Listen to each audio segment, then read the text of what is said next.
নানান রকম স্বপ্ন বা শখ আমাদের প্রত্যেকের আছে। কখনো সেটা পূরণ হয়, আবার কখনো সেটা পূরণ হয় না।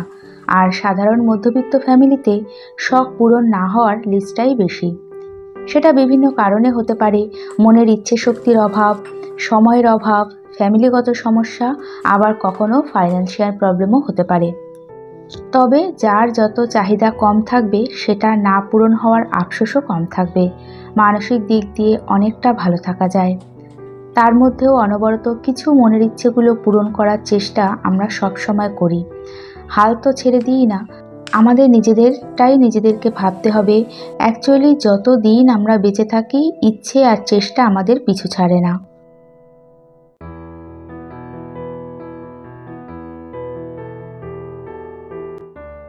নমস্কার, নন্দিনীর সাতকাহনের আরও একটি নতুন এনার্জেটিক ব্লগে আপনাদের সবাইকে স্বাগত জানাই। আশা করি যে যেখান থেকে আমার ভিডিওটি দেখছেন সবাই সুস্থ এবং ভালো আছেন। ভোর 5:30টায় ঘুম থেকে উঠে ফ্রেশ হয়ে স্নান করে নিয়েছি, পুজো দেওয়াও কমপ্লিট। তারপর এই যে বসে আস্তে আস্তে এক গ্লাস উষ্ণ গরম জল খেয়ে দিনের কাজ শুরু করব। হাজব্যান্ডও ঘুম থেকে উঠে স্নানে গেছে, অফিসে বেরোবে। আগে এই ঘরের বিছানাটা গুছিয়ে নেব।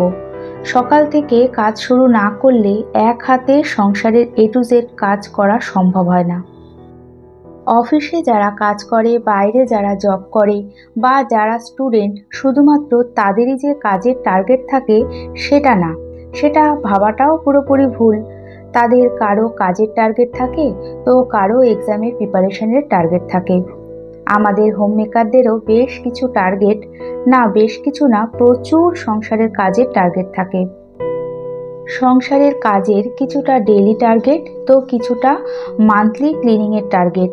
এরই সাথে পরিবারের সবাইকে খুশি করার চিন্তা, সাথে নিজের সবথেকে প্রিয় ঘরবাড়িটাকে মনের মতো সাজিয়ে গুছিয়ে রাখি। তো দেখা যায় যে সাধারণ মধ্যবিত্ত ফ্যামিলিতে আমরা হোম মেকাররা একটা সময় পর নিজেদের থেকে ঘর সাজাতে বেশি ভালোবাসি। কষ্ট করে কেনা প্রতিটা জিনিসের প্রপার যত্ন করি। তো যাই হোক, সব কিছু সামলাতে গিয়ে নিজের অনেক ইচ্ছাই অপূর্ণ থেকে যায়। এত কিছুর মধ্যেও একমাত্র আমরাই, হোম মেকাররাই পারি পুরো ফ্রেশ এবং পজিটিভভাবে দিন শুরু করতে, বারবার সব কিছু ভুলে গিয়ে আনন্দে থাকতে, সবাইকে ভালো রাখতে। এদিকে বিছানাটা গুছিয়ে নেওয়ার পর হাজবেন্ডকে এক গ্লাস জল আর একটা কাঁঠালি কলা বিস্কুট দিয়েছি। সেটা খেয়ে 6:45 নাগাদ অফিসে বেরিয়ে গেছে। আর আমিও একটুও বসে না থেকে কাজগুলো ঝটপট করে নিচ্ছি। সকালের দিকে সমস্ত ফাঁকা জলের বোতল ভরে রাখি, পরে জল ভরার ঝামেলা রাখি না। আর এদিকে টেবিলটাও ভালো করে মুছে নিয়েছি। সকালের দিকে আগে ঘরগুলো যতটা পারি একটু গুছিয়ে নিই, পরে তো বাকি নানান কাজ করতেই হবে। তবে একটু ঘরবাড়ি গোছানো থাকলে সেটা দেখে আমার কাজের এনার্জি অনেক বেড়ে যায়। ঘর অগোছালো সবার হয়, তবে ওই যে রাতে যতটা পারি গুছিয়ে নিই বলে আমার বেশ সুবিধা হয়। আর এই যে এখানে দেখুন, পার্পেল হার্ট গাছটায় কি সুন্দর ফুল ফুটেছে। আগেই একদিন বলেছিলাম যে এখানে জলের মধ্যে ডাল কেটে রেখেছি, এখানেই ফুল ফুটবে। আর এই যে রজনীগন্ধা ফুল, এটা ছাদে আমাদের গাছে ফুটেছে, হাজবেন্ড এনে এখানে রেখে দিয়েছে। আগের দিনের ভিডিওতে একটা কমেন্টস পড়ে আমার তো ভীষণ খারাপ লেগেছে। পিউ মণ্ডল ব্লগ থেকে আমাকে কমেন্টসে লিখেছে, খুব সুন্দর হয় তোমার ভিডিও দিভাই। আমার একটা ব্লগ চ্যানেল আছে, কিন্তু সময়ের অভাবে চ্যানেলটা গ্রো করতেই পারছি না। তো পিউ, তোমার কমেন্টসটা পড়ে আমার যে কি ভীষণ খারাপ লেগেছে বলে বোঝাতে পারবো না। একটা চ্যানেল খুলে সেটাতে ভিডিও আপলোড করার কথা শুনতে যতটা কম সময় লাগে, কাজটা করতে ততটাই বেশি সময় লাগে। সংসার, সন্তান, সমস্ত রেসপন্সিবিলিটি সামলে ঠিকমতো ভিডিও না দিতে পারলে ওই নিজে হাতে তৈরি করা চ্যানেলটা আর গ্রো অটোমেটিক কমে যায়। এই যে চ্যানেল খুলে ভিডিও দেওয়া প্রচণ্ড ধৈর্যের ব্যাপার গো। কথায় বলে না, যে কোনো জিনিস যত্নে ভালো থাকে, সে হোক না সে পুরনো। সেই রকম রেগুলারিটি মেনটেন করো, আশা করি ভালোই হবে। ওই যে আগেই বলেছি, সময়ের অভাবে কত স্বপ্ন অপূর্ণ থেকে যায়, বিশেষ করে আমাদের মতো মধ্যবিত্ত ফ্যামিলির হাউসওয়াইফদের। তখন না পারি সইতে বা না পারি কইতে। আজকে কিচেন চিমনিটা পরিষ্কার করব। এর জন্য একটা বড় জায়গায় বেশ কিছুটা গরম জল, কিছুটা ভিনিগার, বেকিং সোডা আর ডিটারজেন্ট পাউডার মিশিয়ে নিয়েছি। এবার এই সব কিছু মেশানো গরম জলের মধ্যে চিমনির এই নেটগুলো বেশ কিছুটা সময়, ওই 10-15 মিনিট মতো ভিজিয়ে রাখবো। প্রথমেই দেখিয়েছি কতটা ময়লা তেলচিটে হয়েছে। এরই সাথে এর মধ্যে গ্যাসের যে বার্নারগুলো থাকে আর স্ট্যান্ডগুলো ভিজিয়ে দিলাম। মাঝে মাঝে এগুলো জাম হয়ে যায়, এই সলিউশনের মধ্যে ডুবিয়ে দিলে খুব ভালো পরিষ্কার হয়। তো ভাবলাম একসাথেই পরিষ্কার করে নিই। বেশ কয়েক মাস আগেও নেটগুলো তারপিন তেল বা কেরোসিন তেল দিয়ে পরিষ্কার করতাম। বেশ ভালো পরিষ্কার হতো, তবে সময় বেশি লাগতো। তবে ওপরের পার্টটা একটু কাপড়ের মধ্যে কেরোসিন তেল দিয়ে পরিষ্কার করে নিচ্ছি। দেখুন কতটা তেল চিটে হয়েছে। ভিনিগার, বেকিং সোডা আর ওই ডিশ ওয়াশ দিয়ে একটা সলিউশন বানাই, সেটাতেও ভালো পরিষ্কার হয়। মাসে একবার ভালো করে পরিষ্কার করি এইভাবে, আর মাঝে মাঝে ওই 5 মিনিটের পরিষ্কার তো আছেই। এরই সাথে বছরে একবার ওই মেকানিক দিয়ে পুরো চিমনিটা খুলে পরিষ্কার করি। এই সমস্ত জিনিস একবার খারাপ হলে না আর ঠিক করা মুশকিল। চেষ্টা করি অল্প তেলচিটে হলে পরিষ্কার করতে, না হলে পরে নিজেরই কষ্ট হবে। আর কাজগুলো ঘরের কেউ তো করবে না, আমাদেরকেই করতে হবে। সময়ের অভাবে প্রায় 1.5 মাস হয়ে গেল এখন পরিষ্কার করা হয়নি। অযত্নে আরও ময়লা হয়ে যাবে আর মেশিনটাও ঠিকমতো কাজ করবে না। তাই গতকাল ভেবেই রেখেছিলাম যে রান্না বান্না বাকি অন্যান্য কাজ সব পরে করব, আগে এই কাজটা করব। এতে অনেকটাই সময় লাগে। জাস্ট 10-15 মিনিট এই যে ভিজিয়ে রেখেছি, কোনো রকম পরিষ্কার করে নিই। এতেও দেখলেন যে পুরো পরিষ্কার হয়ে গেছে আর জলটা পুরো ময়লা হয়ে গেছে। বার্নার দুটো পরিষ্কার করে নেট দুটোকে এরকম ব্রাশ দিয়ে ভালো করে এই ভিতরের গ্যাপগুলো একটু হালকা হাতে পরিষ্কার করে নিচ্ছি। দেখুন কতটা চকচক করছে, একটুও তেলচিটে ভাব নেই। আরও সময় কম লাগতো যদি আরও কিছুদিন আগে পরিষ্কার করে নিতাম। তবে ওই যে চেষ্টা তো করেছি, কিন্তু আর হয়ে ওঠেনি। যাই হোক, দেরি করে হলেও মনের মতো পরিষ্কার হয়েছে, এটাই যা শান্তি। এক কথায় বলতে গেলে কিচেন চিমনিটা ডিপ ক্লিন করলাম।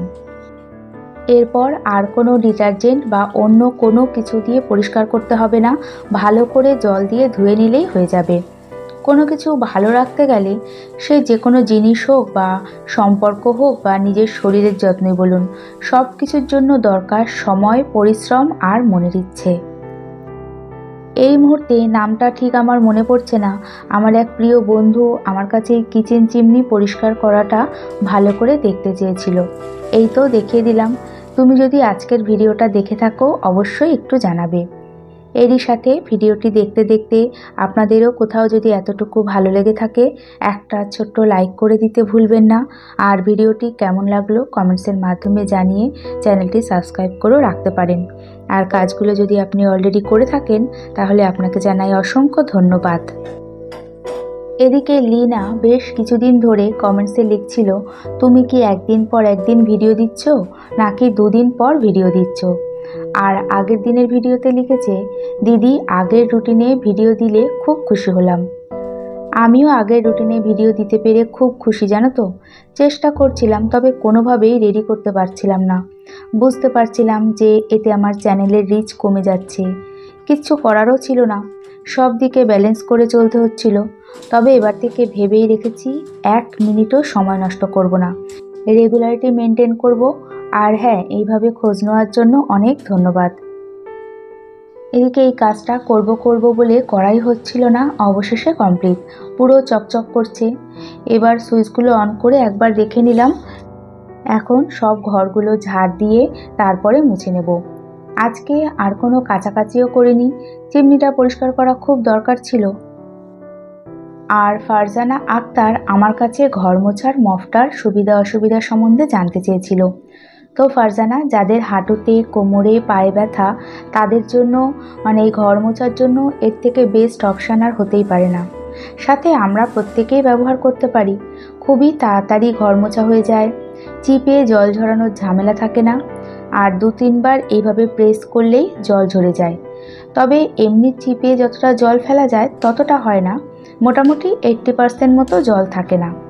আর ফ্যানটা চালিয়ে নিয়ে ঘর মুছলে কোনো অসুবিধে হয় না, তাড়াতাড়ি শুকিয়ে যায়। এরই সাথে স্ট্যান্ডটাকেও সুবিধা মতো ছোটো বড়ো করা যায়। যে কোনো ফার্নিচারের নিচে একটু গ্যাপ থাকলে ভালো করে মোছা যায়, চাইলে এরম একটা কিনে নিতেই পারো। এই তো মোটামুটি অনেক কাজ করে নিয়েছি। দেখে 10 মিনিটের মধ্যে মনে হলেও বেশ অনেকটা বেলা হয়ে গেছে। এরই মাঝে 10 মিনিটের জন্য বাজারেও গেছিলাম। আজকে রান্না করব পটল পোস্ত নারকেল দিয়ে। পটলগুলো বেশ লম্বা লম্বা একটু ছোট করে নিলাম। আর করব উচ্ছে ভাজা, আর ছোট ছোট যে খয়রা মাছ সেটা সর্ষে পোস্ত বাটা দিয়ে করব। সাদা সর্ষে, কালো সর্ষে আর পোস্ত প্রথমে জল না দিয়ে শুকনো মিক্সিতে ভালো করে গুঁড়ো করে নিয়েছি। তারপর এর মধ্যে একটু জল আর কাঁচা লঙ্কা দিয়ে আবারও ভালো করে মিক্সি করেছি। খুব সুন্দর স্মুথ একটা পেস্ট হয়েছে। কিছুটা মাছের জন্য রেখে দেব, আর বাকিটুকু পটলের মধ্যে দেব, আর ওর মধ্যে কিছুটা নারকেল দিয়ে সেটা একসাথে পেস্ট করে নিলাম। নন্দিতা দেবধর বোনটি আমার কাছে জানতে চেয়েছিল, তুমি সর্ষে পোস্ত মিক্সিতে বাটো তো তেতো হয়ে যায় না? তো নন্দিতা, একটা কাঁচা লঙ্কা দিয়ে পেস্ট করবে, তেতো হবে না। সামান্য নুনও দিতে পারো। এইভাবে শিলে মিক্সিতে যেখানেই পেস্ট করো না কেন একটুও তেতো হবে না।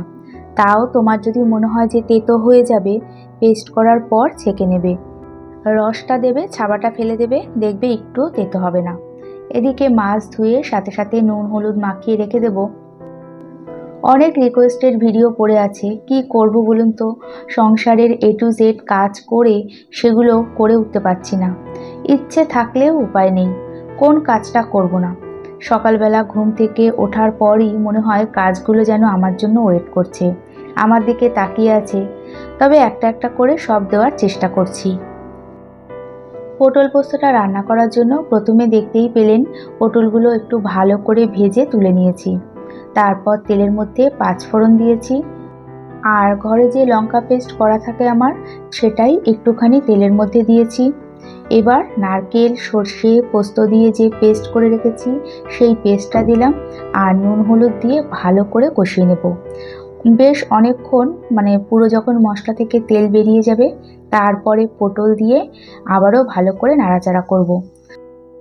ভালো করে কষানো হয়ে গেলে ওই মিক্সি বাটিটা ধুয়ে জলটাও দিয়ে দেব, আর সামান্য একটু চিনি দেব। ব্যাস হয়ে যাবে। একটু মিষ্টি মিষ্টি ভালো লাগে। নারকেল দিয়ে পটল পোস্ত কেন, যে কোনো রান্নাই আমার ভীষণ পছন্দের। এক কথায় নারকেল খুবই ভালো খাওয়া, আর নারকেল খেলে যদি কারো গ্যাস অম্বলের সমস্যা না হয়, হজম করতে প্রবলেম না হয়, নারকেল খাওয়া ভীষণ ভালো। ফলের মধ্যেই একমাত্র নারকেলই আছে যেটাতে কোনো কেমিক্যাল বা কোনো কিছু ইউজ করতে পারে না। এই পটল ভাজতেই যা একটু সময় লাগে, রান্নাটা বেশ তাড়াতাড়ি হয়ে যায় আর খেতেও দারুণ হয়। তারপর ওই কড়াইটা ধুয়ে মাছটা বসিয়ে দেবো। এদিকে অপর্ণা মজুমদার লিখেছে, তোমার ব্লগ খুব ভালো লাগে, তোমার কাজ দেখে আমি কাজের এনার্জি পাই, আমি বেহালায় থাকি, তোমার সব ব্লগ দেখি। থ্যাংক ইউ অপর্ণা, সবসময় এভাবেই পাশে থেকো, ভালো থেকো। ছোট ছোট এই খয়রা মাছগুলো একটু মাখা মাখা করেই রান্না করলাম সর্ষে পোস্ত বাটা দিয়ে, আর কটা চেরা কাঁচা লঙ্কা দিয়ে দেবো ফ্লেভারের জন্য, আর নামানোর আগে দেবো ধনেপাতা কুচি। ব্যাস এই তো হয়ে যাবে। এরই সাথে আবারও দেখা হবে এই আশা নিয়ে আজকে ভিডিওটি এখানেই শেষ করছি। আর এতক্ষণ আমার সাথে থাকার জন্য সবাইকে জানাই অনেক ধন্যবাদ।